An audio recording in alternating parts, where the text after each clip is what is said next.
Достар, баршаңызға сәлем. Бүгін сіздермен дәмі, түсі және хош иісімен керемет жемістердің бірі шие туралы сөйлесетін боламыз.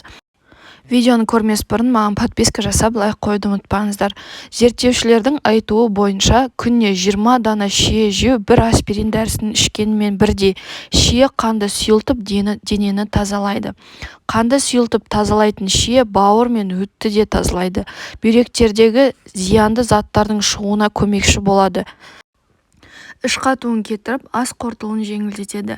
Шиенің құрамында көмірсулар, пектин заттары, органикалық қышқылдар В2, С және А дәрумендері бар. Шие асқазан, ішек және несеп жолдарының ауруларын өте пайдалы болумен қатар, бауыр ауруларына да пайдасы бар. Аш қарынға желінген шие аздырады. Шие асқазандағы жараны, қабынуды, шиқандарды кетіреді. Шиені тұрақты тұтынылатын жағдайда бүйрек және қуық жолдарын құмдардан тазалайды.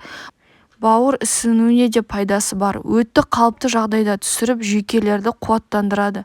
Шие шырыны теріге жағылса, дақтарды кетіреді. Безеулердің кетуіне ықпал етеді. Ревматизм және буын ауруларына пайдасы бар. Шие жемісі ауруды басуда аспириннен де әсерлі. Шие жемісі әрі холестерин, әрі қанның құрамындағы шекердің азаюына көмекші болады. Шиенің құрамында хинин қышқылы бүйректердің тас және құмның қалыптасуын алдын алуы мүмкін. Егер тас ауруы болса, уақыт өтумен түсуіне көмектеседі. Қанның құрамындағы зиянды заттардың денедегі шығуына ықпал етеді.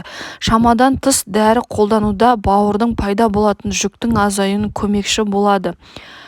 Құрамындағы А витаминінің маңызды қайнар көзі болған каротин көз проблемаларының алдын алуға көмектеседі.